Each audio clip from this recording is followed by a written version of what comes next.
Hello, my name is Van Smith, managing partner here at Smith Strong Law Firm in Richmond, Virginia. And today I'd like to talk to you about how to select and even know if you're reasonably close to a good lawyer in Virginia. Let's say you wanted to go to law school and you were trying to know, how do I become a good lawyer? Or let's say you're a potential client and you're meeting with an attorney and you're trying to figure out, is this one of the good lawyers? Of course, there's 1,000 ways to make that decision. First off, do they focus in the area I need? But let's talk a little broader than that. What qualities make a good lawyer? How should I know if I'm with a good lawyer? First off, what makes a good lawyer? I think, and I try to really inculcate this in all of the attorneys here at Smith Strong that I help hire and then mentor and train as they move through the ranks here. A good lawyer is someone that helps their client make wise decisions, full stop. And they have spent their early years in their career building line on line, precept on precept of gathering and becoming themselves a vessel to then help share that wisdom and guide and direct their client to make wise decisions.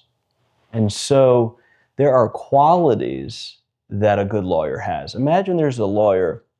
A lawyer is like a three-legged stool.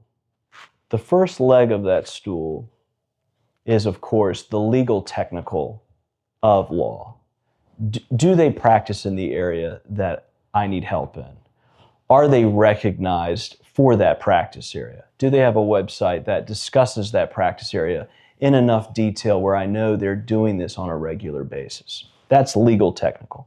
But there are two other legs to the stool. The other one is financial wisdom and acumen. Every deal, every law transaction or case has a financial component.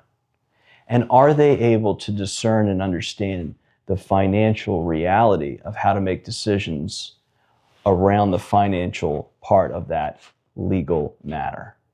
So are they akin to a financial advisor? So a good lawyer, legal technical, good financial wisdom and acumen, and then also third leg of the stool, counselor. We used to see a lot more of that. We used to see a lot more business cards that would say attorney and counselor at law. A lot of people now just say attorney at law or lawyer or attorney.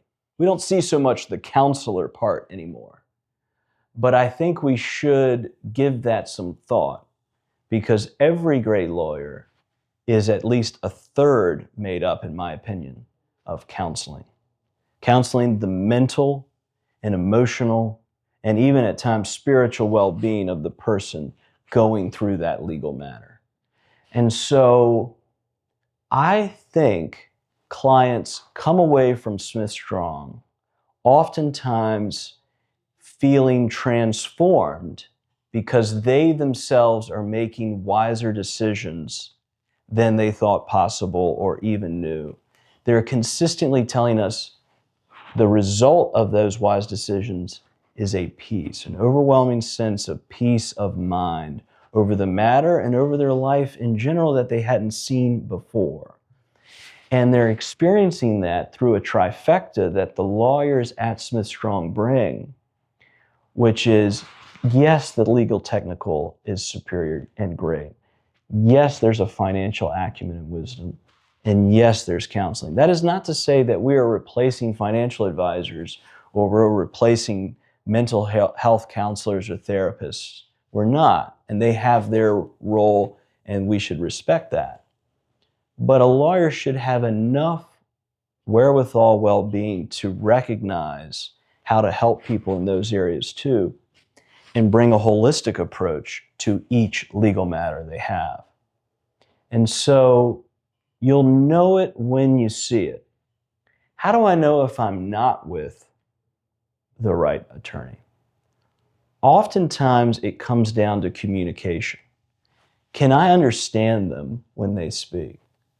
Am I able to discern better how to make a better decision after we speak? Am I able to get in touch with them in an easy manner? Do they promptly return my calls? Or do they promptly respond to my emails in a timely manner? Usually these are canary in the coal mine, whether those things are happening on a timely basis, to greater issues. It's so interesting to me that so much of this comes down to common sense. We recently had an expert in long-term care come and give a video here at Smith Strong.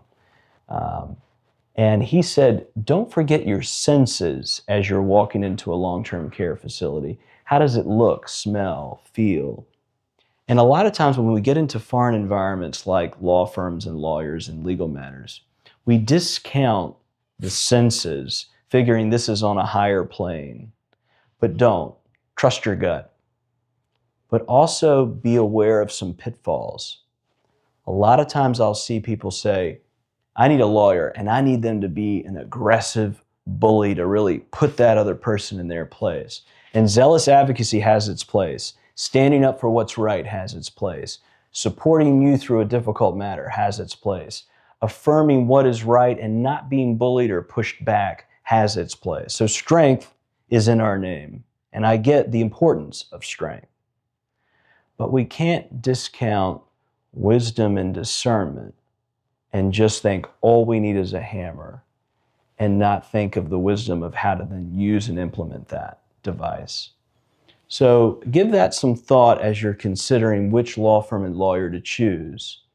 And I hope, and it's my prayer, that each person that comes in as a client of my own firm here in Richmond, Virginia, Smith Strong, feels that abiding sense of that they're able to receive the wisdom they need to make wise decisions and good decisions for their matter. Thank you for giving this time, and best of luck.